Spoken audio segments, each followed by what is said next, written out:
Hey guys, Rorius here. Welcome back to Dream Daddy, a dad dating simulator. Once again, nearly called it Dad Book, as I always do.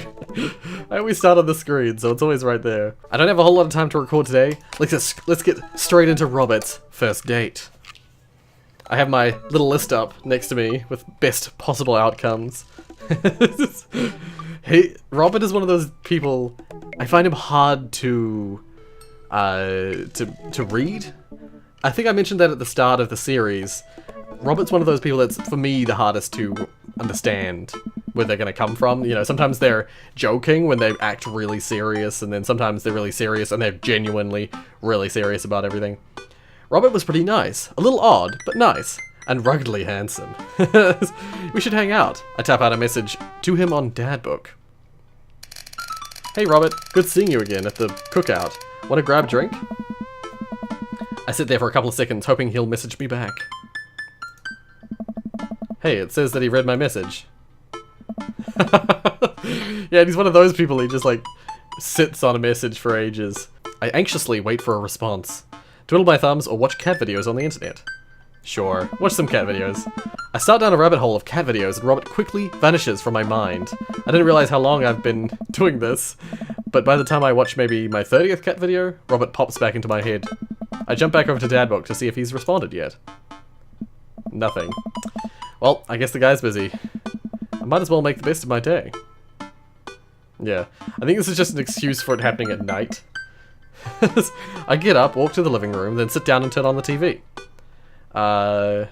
History Channel? For History Channel, yeah. Ooh, Naked and Afraid. Damn, that's a real TV show, isn't it? I swear it is. Catching the Deadliest Ancient Aliens is on. Ah, oh, Catching the Deadliest Ancient Aliens. Yeah, there's a TV show called Naked and Afraid, but not Catching the Deadliest Ancient Aliens. I'm so cold. I'm so scared. At this rate, I don't think we're gonna catch those aliens by day 50. I'm having trouble following this. Ancient astronaut theorists predict that being naked makes you 10 times more likely to find ancient aliens. Some suggest that aliens are fascinated with the human physique, but most notably the butt. Okay, I'm back in. I lose several hours to whatever the hell that was. Sighing, I get up and walk around the house. My stomach grumbles. I like how I'm not even trying to get a job. It's just like, just lazing around the house. Time for lunch, huh? Well, I guess it's time for old Chef Maximus to cook a gourmet delicacy. Oh, I appeared on the screen then disappeared again. I walk over to the refrigerator and open the door. Make a sandwich, microwave some eggs, mustard jar. Microwaving eggs is not a good idea. Make a sandwich. I make a sandwich and in its entirety while standing there. Who needs plates? The Standwich, a lost art. I admire my work for a second before I clumsily drop the entire thing on the floor. No! I look around and remember that Amanda's not home. This is still good. 5 second rule, right? Oh no! Depends on the floor. I reassemble my sandwich, peeling pickles off the floor and putting them back where they belong in my mouth. Okay, that's not okay. Ah. Wait, I'm a wreck. I finish my snack and walk around the house some more, bored. When's Amanda coming home? Oh, I just remembered something. When we were packing up the old house, we found an old basketball hoop that would hang off of a door. It would really bring the living room together. I wonder where I put that. I spend a couple of minutes poking around the new place until I find it. After installing it above one of the doors in the living room, I'm ready to dunk. Come on and slam. I take a leap from the free throw line and rocket that sucker down the net. The crowd goes wild. And welcome to the jam. I pull up from the 3-point line, breaking ankles and sinking a fadeaway. I don't know basketball terms. This is all foreign to me. And I forget the rest of the words to the song. No look behind the back hook shot. Everyone's on their feet. something Space Jam. Yeah, I never saw Space Jam. It's one of those like sacrilegious things about me, so I don't know anything about it really. I think I did see it, but I was very young and I didn't really take any of it in. I managed to just barely defeat myself at horse before Amanda comes home. Defeat myself. Then we cook dinner together. We're proud of ourselves for not even coming close to burning down the house. Afterwards, Amanda and I dig into a carton of ice cream over an episode of Chopped: Toddler Torment. Sorry, tournament. I was like, torment? What you having fun with a molecularly deconstructed sweet potato with a brown sugar demi glaze with creme fraiche, of course. This is literally a jar of baby food. The toddler immediately bursts into tears. Are we bad people for watching this? Yes. I realized I didn't give her a voice by accident. Just then, my computer dings. Huh? What's that? Oh, you probably just got a message. Amanda and I walk over to the computer and check Dad book. It's a message from Robert. You up? What you doing? What does that mean? Yeah, I was right. Yay. What am I doing? You're just chilling. Watching television with my daughter. Just working on my motorcycle. Is this already? No, this isn't where it starts. I'm gonna save it anyway. I'm just chilling. I type back. Just chilling. Amanda deletes the G and hits send. Just chilling. It'll make you look cooler. A couple of moments pass by. Another message pops up. Wanna grab a drink? Hey, that means he wants to hang out.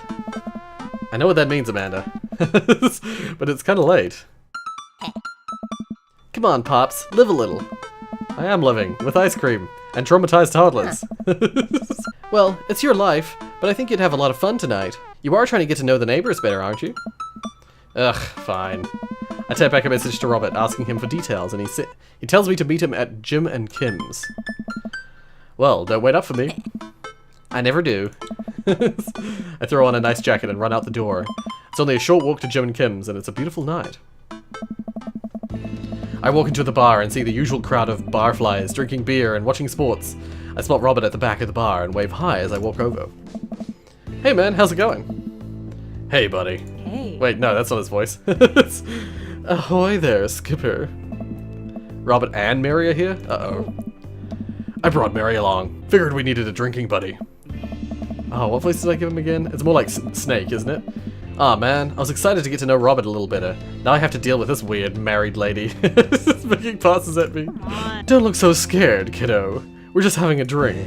Yeah, speaking of which, I think it's time for the first round. What are you having? What are you having? Okay, let's save it. I believe this is the first thing. Whiskey straight up, beer or something tropical. The best option is love. Do I go with whiskey? Guess that's what he likes. Whiskey? Straight up? A dad after my own heart, huh? Yes! Robert orders 3 shots of whiskey. I despise whiskey. I would never drink whiskey in real life. Robert orders 3 shots of whiskey and passes them between us. Well, this wasn't how I expected my night to be going. Here's to bad decisions and relaxed moral values, fellas. What have I got myself into? We all knock back the shots. I almost choke on the whiskey as it burns down my throat. Yeah, I don't like that burning sensation. I hate it. I despise it. Holy hell, that was a kick. I look over at Robert and Mary, who seem like old pros at this. Robert grabs his jacket and throws it on. Let's get marching. What? Oh. The night's young, Chief. Come on, we're bar hopping. Oh, alright. We leave the bar and start walking down the street. I still don't know this area of town very well, so I just follow Robert. So, where are we headed? Hey. Ah, I was like, I can't read the sentence. Irish I would drink. Irish I were drinking. It's an Irish pub. Good pun. A good pun is the whiskey to my heart. Puns are the lowest form of humor, Rorius. Try harder. Ouch. Am I gonna be the butt of the joke all night? Jesus, Mary. Put your fangs away for a second.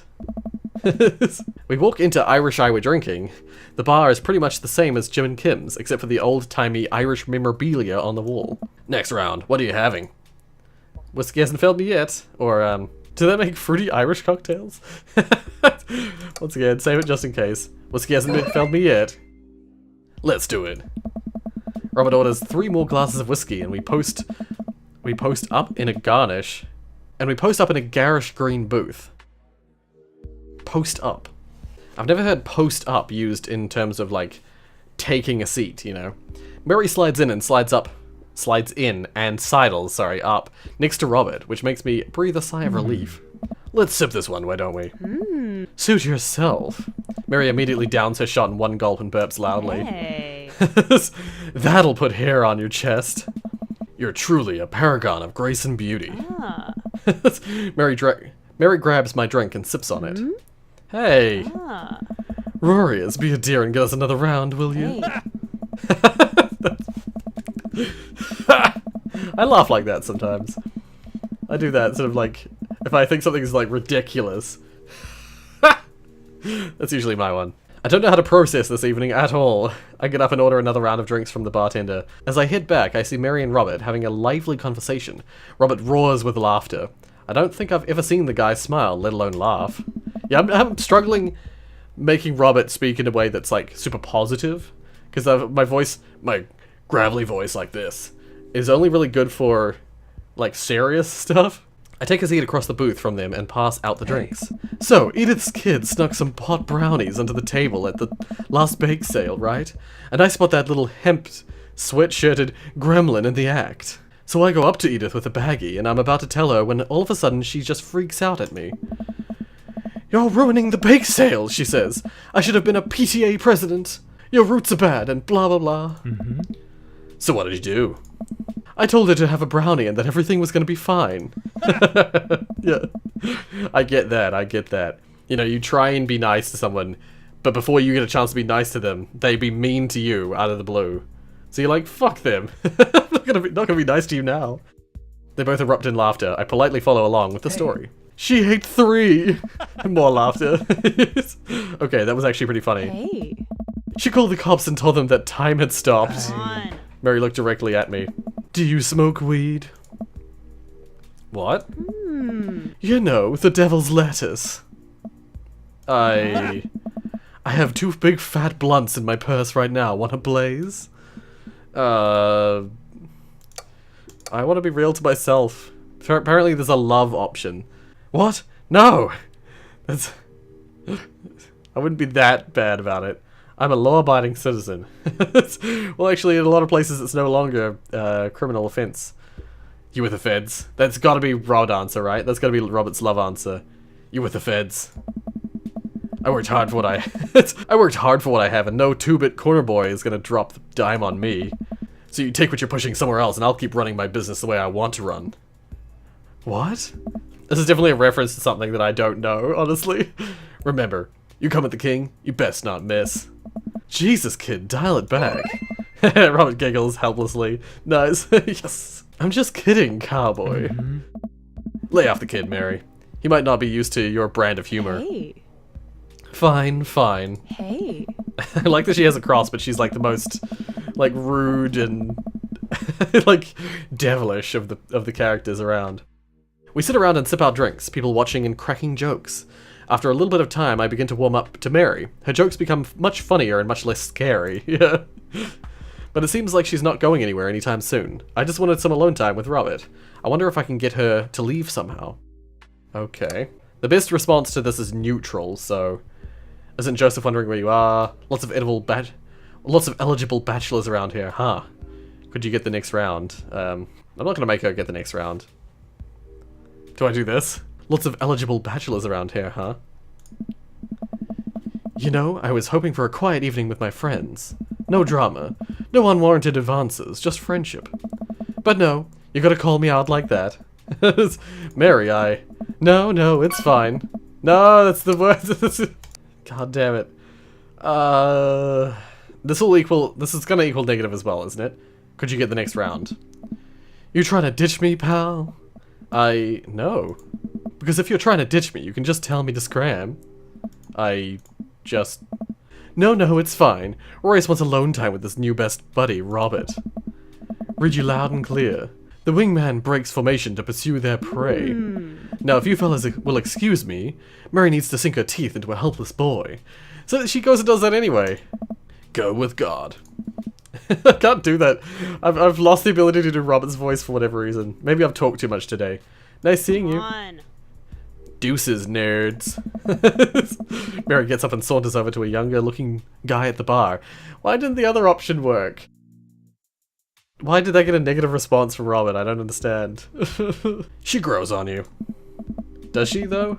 I feel like she kind of delights in making men suffer. Well, she does. But what about her and Joseph? What about them? You know, they're married, and she definitely tried to get in my pants the other night, and I gesture to her across the bar and she's making goo-goo eyes at that young guy from before. He looks like he's being held hostage. Oh, that's just a thing she does. She's harmless. Tell it to the boy she's hanging off of. Poor kid looks like he's seen war. Robert lets out a hearty laugh. Yay. Making Robert laugh is actually super satisfying. He's like a tough nut, you know, breaking in behind that shell of his. Hey, I just like the character. Yeah, the character was just saying it here. Hey, I got him to laugh. Oh man, you know I pegged you for one of those straight-laced types. Oh, don't worry. I got pretty wild back in my day. Still got a little wild in you. Save. I have a child and there's so much wild in me. What's the best outcome? Love. Okay. You know it. That sounds like a Robert answer. Yes! Robert orders a couple more rounds of shots. I gulp. What am I getting myself into? Think you can go shot for shot? There's only one way to look cool here. I grab the shot closest to me and down it. Robert looks impressed. He takes his shot and knocks it back. That's one. So, what do I even talk about? He's so cool, and he probably hates small talk. So how are things? I hate small talk. Okay. At least he's like, just like frank and honest and forward, you know. He's not Frank, he's Robert.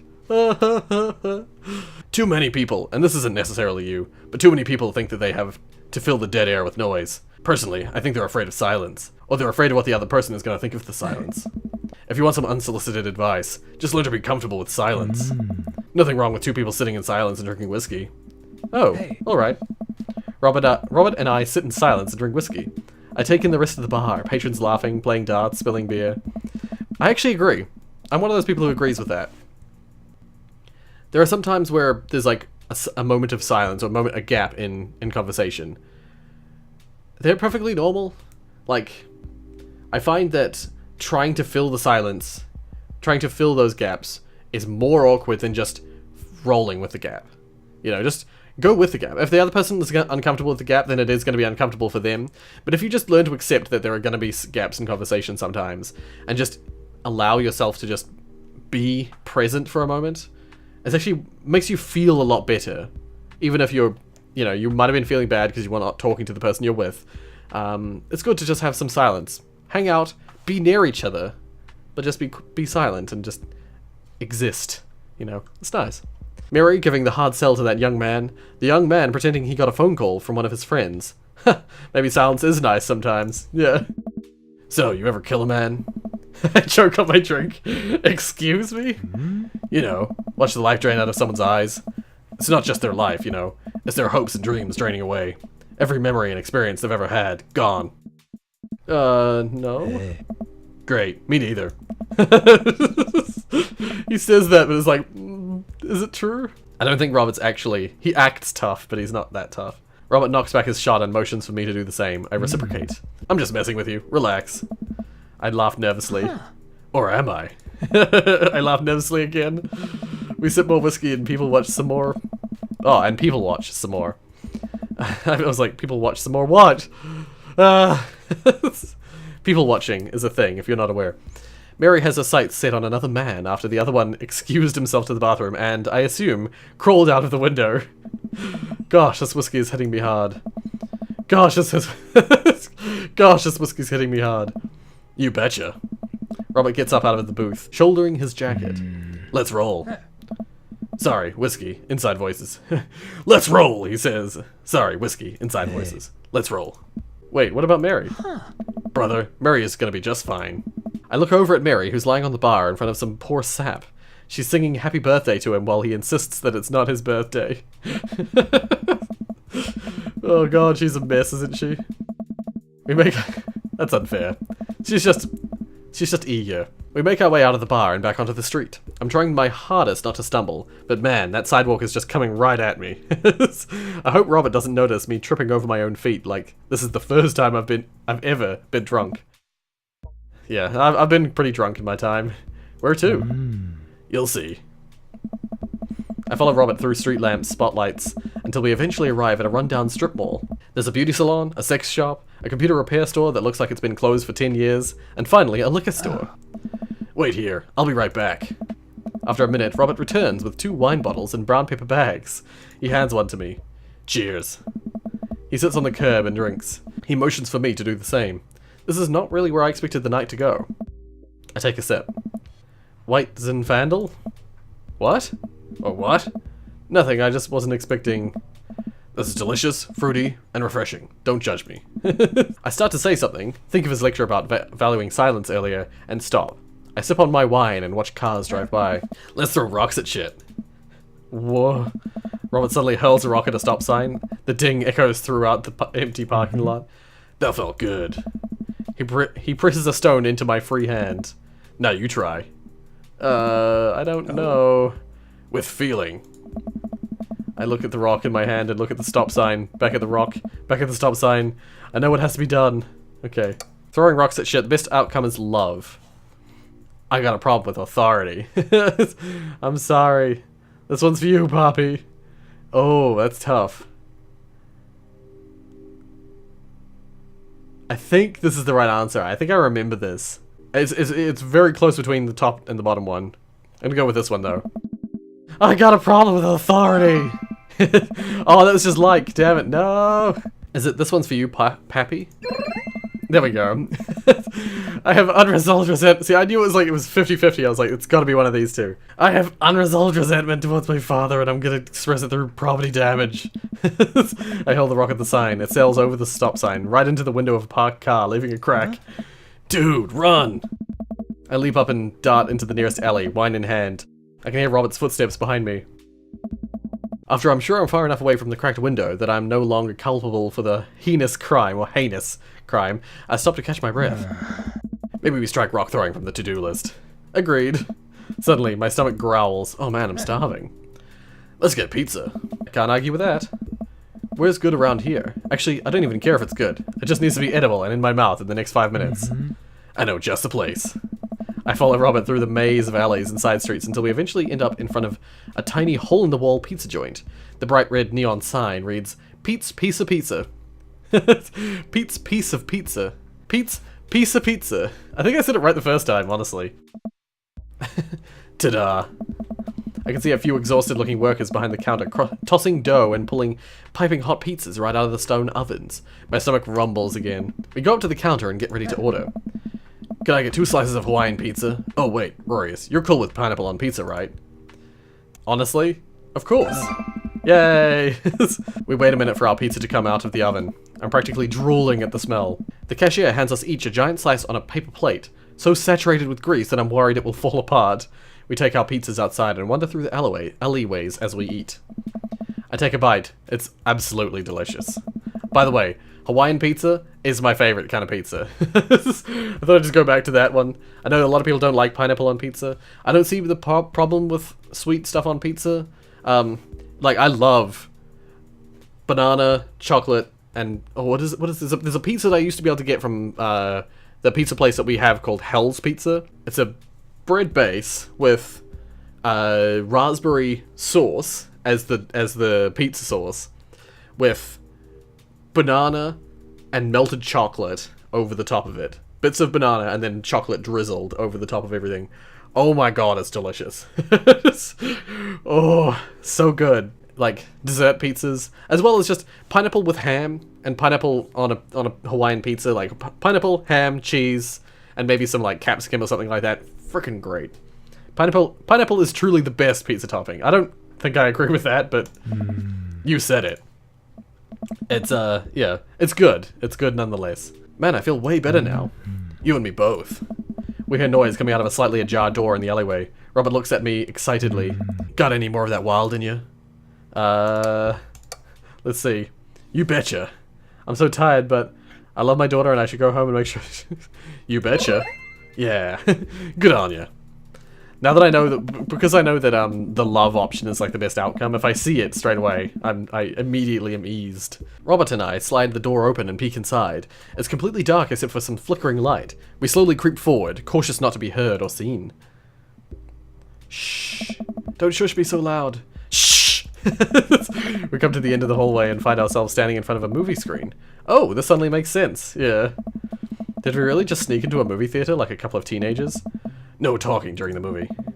We look into the audience and are surprised to find that it's almost completely empty, save for a row of a few teenagers in the front. They look annoyed when they notice us. Robert starts making his way to the very back of the theater and I follow him.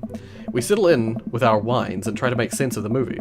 It's a romantic comedy, I think. A young man is frantically trying to get through New York and find the woman that he's finally realized he's in love with. Kiss already! There's nobody to kiss yet. You want him to kiss the taxi driver? Hell yeah. The kids down the way notice us heckling. One of them speaks up. Oh, it's... Hey man, keep it down. Oh damn, that's Ernest Hemingway, Hugo's kid. Ernest, hey Ernest, I know you, it's me, your neighbor, hi. Ernest turned back around embarrassed, yeah. I turned back to Robert, that's like the perfect way to like deal with that. He kissed anyone yet? It turns out that yes, he did kiss someone. He made his way out to a tiny island near New York to profess his love for a woman who, for some reason, he knew would be there. She tells him that they hit the jackpot. He says that they had, but I think there was some subtext I'm missing here. Boo, love is dead. Shut up, it's beautiful. No, you shut up. Ernest grumbles. The credits start to roll. I stand up. Robert immediately pulls me back down.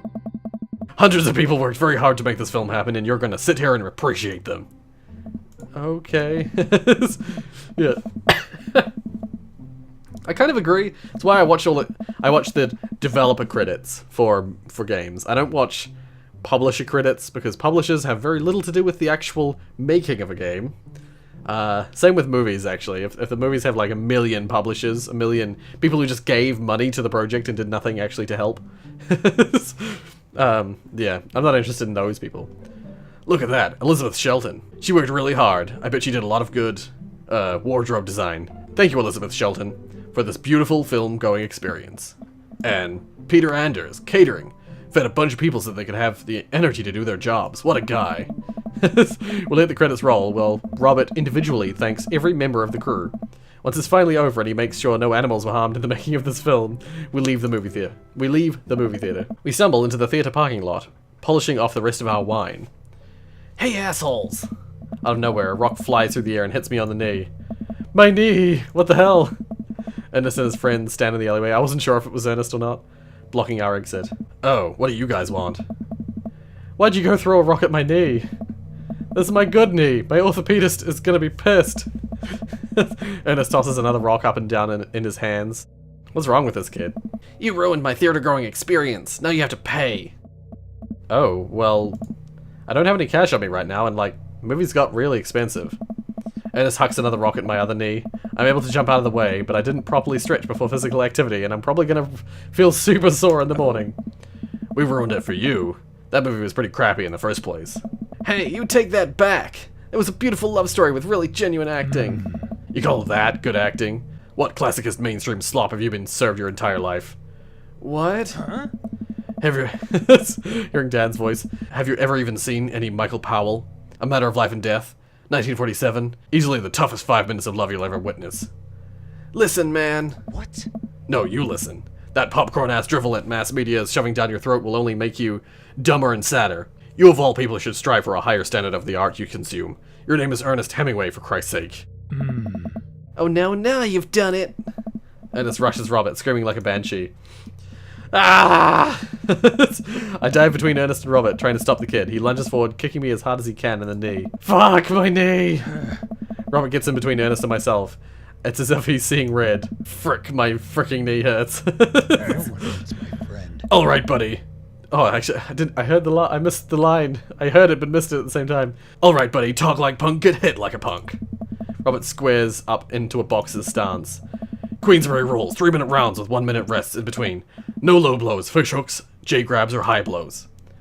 What? I didn't even think about pulling an illegal turnstile. That's an automatic deduction of 3 points. Excuse me? Yeah, you'll have to designate a second if you're unable to fulfill your role as main duelist. One of your friends over there looks like he has enough youthful vivacity to handle it. Hey man, I don't want to get dragged into this. That movie sucked. It's too late. You two are bloodbound. If he dies, you die. Sorry, I don't make the rules. Talk to Queensbury. We're just gonna go. Ernest and his friends warily back away. Robert calls after them. The Queensbury Association will hear about this and consume better content. Once the teens are safely out of earshot, Robert turns to me. Were you about to actually fight that kid? Are you kidding me? I would never hit a child. That would be despicable. You throw the rules at him, though. They always bolt. Nobody wants a Queensberry-sanctioned throwdown. But full disclosure, I made half of that up. I knew it. Wow. See? You don't even have to know the rules. You just make them up. Come on, let's get out of here. Robert and I cool down a bit as we walk back to the neighborhood. I'm so sorry. I get really into the art of filmmaking when I drink. It's okay. I think it's cool how much you like movies. To be honest, I don't know a lot about them myself. Yeah, honestly true. I don't know a lot about movies. Buddy, I got much to show you. You ever see any Sam Fuller? I haven't. Oh boy. Fuller is cash. Okay, one second. Thanks for defending my honor. Thanks for the dinner and the movie. Thanks for the adventure. Thanks for defending my honor? Yay! It's a little strange when you say it that way, but sure, why not? Robert throws an arm around my shoulder and we drunkenly belt out tunes all the way back. We finally get to his doorstep. This was an interesting night. I liked it. Smile forms on his cheeks, a rare sight. Let's hang again soon, yeah? Yeah. I linger there for a second, swaying drunkenly in the night breeze. Robert claps me on the shoulder. Oh boy. Night, bud. Oh boy. Robert heads back inside and I stumbled my way back home. Man, that was a long date. That was 40 minutes of a date. Holy shit. Sincerity, worthwhile hobby, paranoia, crime, whiskey, bad ideas. Yes. I may be bad, but you made me glad. That sounds like one of those lines that he would have said in Game Grumps, you know? It sounded like he was laughing at the end there. I may be bad, but you made me glad. He sort of like chuckled at the end there. Oh dear. You've got dads. I was gonna say, is there a side one? Do we have time for a side one? I don't have time to do Joseph's mission. Or Joseph's date, I should say. I was gonna do Robert and Joseph today, but Robert's date was really long. We'll try and do, whatever this is. Hey buddy, so I have a favor to ask. Robert invited me over for dinner. And I know it's kind of a faux pas to invite another bro, but I've known the guy for years and I still can't get a good read on him. And I know it's gonna be super awkward if I go by myself. Will you please come with me? Egg in a pan, egg in a pan, egg in a pan, sweat. Him sweating? Or him like, Okay. I love food. I especially love food that's free. And I don't know why you're so sweaty over cooking, but sure. Yeah, sweaty over cooking, yeah. Yeah, dude, I'm down. Thank you. Why the sweat again? I hope that's a sweat of relief. Oh dear, let's go. That doesn't sound too bad. I could definitely go for a free food. But why is Craig being so apprehensive? Does he know something about Robert that I don't? Yeah, we've just hung out with Robert. This is like a Robert-centric episode. I hurry up and reply before my dad brain can work itself into a paranoid cycle, or spiral, sorry. Yeah, dude, I'm down. Thank you.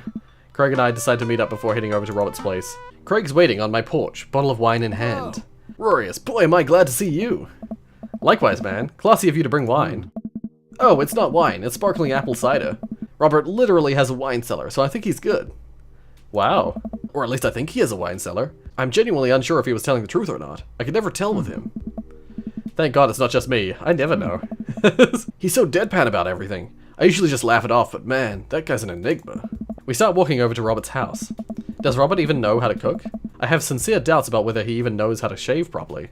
Or iron his shirts. I feel like you learn to cook after you learn those two first. One time, I saw him grab a hot dog from a trash can.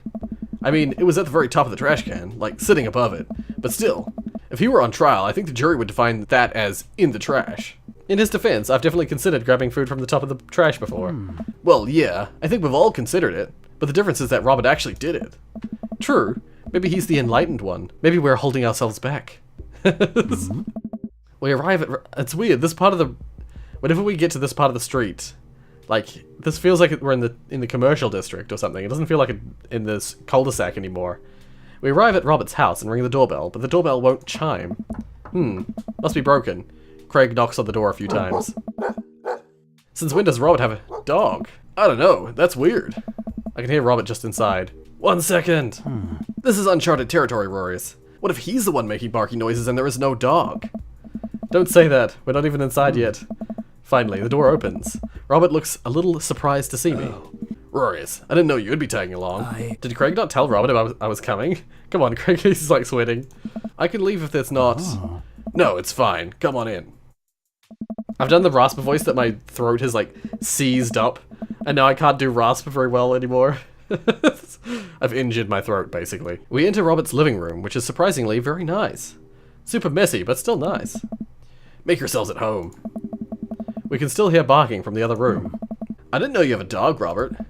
Oh yeah, that's Betsy. Have to put her up when guests are over. She'll calm down in a bit. Nice. What kind of dog is she? Pitbull. Rescued from a dogfighting ring a few years back. She hates strangers. If I let her out right now, I would probably have to take you both to ER. To the ER. Greg and I make eye contact. He raises an eyebrow at me. Oh, okay. Oh. Anyways, dinner should be ready in a minute. Hope you guys like Osobuco? Never heard of it. Robert leaves the room, presumably to go to the kitchen. Craig leans in and whispers, Was the dogfighting thing real or was he kidding? I don't know. Nice. What's Osobuco? I don't know. Did he make up that word? Until I have Osobuco in front of me, we can only assume. We sit in silence for a second, taking in Robert's living room. Are we about to get sawed? Oh. Nah, usually you wake up in those situations. We voluntarily walked into this one. Robert finally walks into the room, carrying 3 paper plates of steaming food like a waiter. I don't have a dining table. Don't trust him. Don't trust them? So we're eating here. Also, I don't have real people plates. Hope that's okay. Robert sits plates in front of us on the coffee table, and I still can't tell what it is. Looks like meat, maybe? What's the sauce? I can make out some vegetables. I think that might be rice, but it could also be pasta. Guess there's only one way to find out. I take a bite. Hey. Oh my god. I take another bite. The medley of flavors in this dish is amazing. The meat is so tender and the risotto, I think that's what it is so creamy. Robert, this is really incredible. You cooked this? I fished it out of a dumpster behind a restaurant. Or at least I think it was a restaurant. Nice. Can you believe people just throw this stuff away? I almost gagged. I'm kidding. Yeah. I look over at Craig, who looks wary but still has his mouth full. He gives Robert a thumbs up. Glad you like it. Where did you learn how to cook like this? Worked at a restaurant in Spain for a hot sec. Is he messing with us? I decide to play along. You lived in Spain? He's messing with us again. After I dropped out of college, I went backpacking through Europe. Crashing on couches, sleeping in hostels, wherever. Worked a couple of odd jobs wherever I could to scrape together some cash. One night I'm eating dinner at this little restaurant just outside of Madrid. I go to pay and I realize I spent the last of my money on booze the night before. I'm in the middle of ditching when the manager catches me and puts me to work in the kitchen. I don't know. Long story short, they ended up liking me so much they offered me a job. Why not, right? Started living with some decent relatives on my ma's side. Over the course of 2 years, I worked my way up from busboy to sous chef. Learned a lot. Craig and I wait for the punchline. What night watchman did he swindle to get back to the States? Who did he con in a game of poker in the back room of a speakeasy for safe passage to in the crew quarters of a cargo ship? That's such a loaded sentence. Hey. Anyway, I still love to cook. I don't know what's real anymore, but this food is so good, I kinda don't care. That's amazing. It really is. To be honest, I wasn't exactly expecting gourmet cooking here, especially not served on paper plates. I don't care about presentation. If the food's good, it should speak for itself. This Osobuco is screaming for itself. And paper plates are just as good as regular plates if you double them up. Hey, is it bad if I ask for seconds? Help yourself, but save room for dessert. I made lemon berry savarin. Savarin? Well, aren't you just full of... Craig looks over at me. Hey. Surprises? Robert winks. You bet I am. Oh. You can come over for dinner anytime. Hey. Craig. I'm gonna go get seconds. Me too. After consuming way more Osobuco than my body could handle, and then really ensuring a later food coma with a generous serving of whatever savarin was, Craig and I decide to head out. Thanks for coming. I'm making an attempt to be more social. Well, we're always happy to stop by if you want company. Especially if there's Osobuco involved. Yeah, cool. It's like a low consequence, just hangout with Craig and Robert. Welcome. Strange combination, you know? Yeah, cool. Alright, let's save it, and we'll call that there. I was totally planning, I had full intention this whole time to do Joseph's mission second, right after Robert's, but despite rattling off the words as fast as I could throughout the whole of Robert's mission, I still somehow did not make it in time. That's crazy. That's crazy. Some of that time might have been me trying to check what Robert's voice was like, because I did definitely go and watch one of my old videos just to make sure I wasn't doing a different voice. But whatever the case, I hope you enjoyed nonetheless. Next episode will be Joseph, and after that, as I said before, it's free play after that. It's open season, if you will. And we'll just make our way through. But until then, if you like what you saw, hit like. If you want to see more from me, then subscribe. This is taking a lot longer than I thought it would take to get through. But, as you'll see this week, thank you so much for watching, and as always,